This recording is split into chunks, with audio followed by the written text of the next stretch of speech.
Brr, brr, brr, brr, brr. So the winter is back. It's January, what is this, 7th?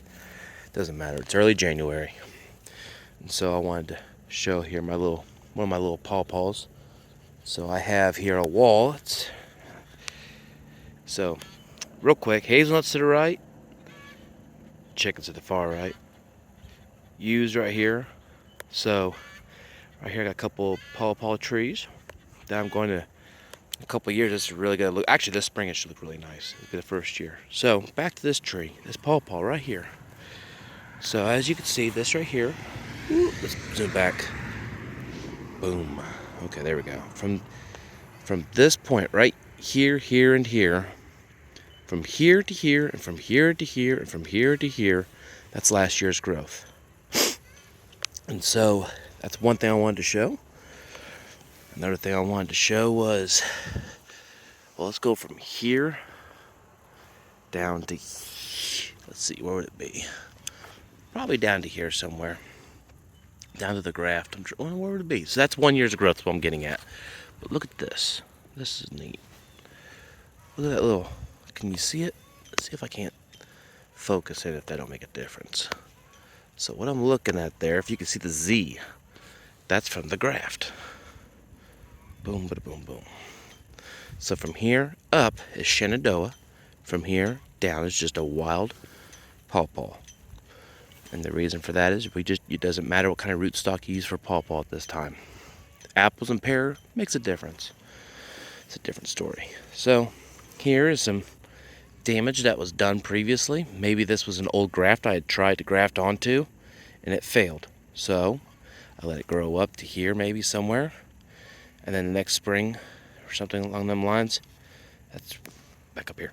So it come up and I grafted it later. So that's what you do with a failed graft. You just let it, you try to knock off the old and let it grow back.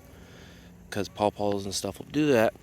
Took my fingernail, there's a bunch of dead wood in there. You get that out of there because you don't want that being enclosed, encapsulated. And so you got your metal tag, keep it nice and loose. That way it falls down in there, you don't lose it. This is for rabbit protection. It's 6 inches in, diameter. But you can also use 1/2-inch hardware cloth, which works really well. You just don't want any kind of weeds to be in there because the mice and the moles will get in there. Voles, not moles, voles. They'll make nest, they'll girdle your tree. So as you can see, this thing grew from here to here in 1 year. And then that was the year of the cicadas. This tree did not get any of the damage. The other ones did.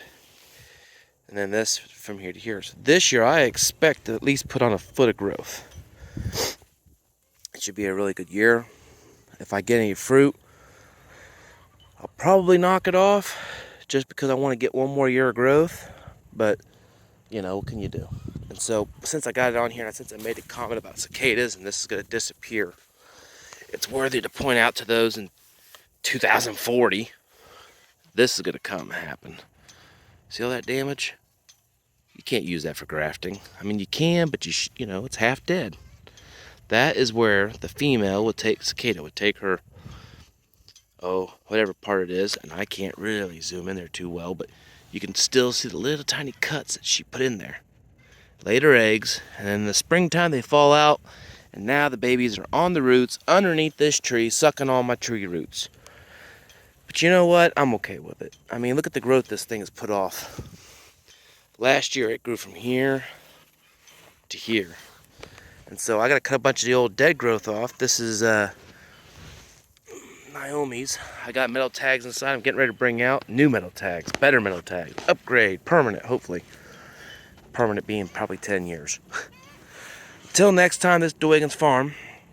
Plant a tree you will enjoy in 10 years, even if you're not near it. So, have a good one. Bye-bye, bye-bye.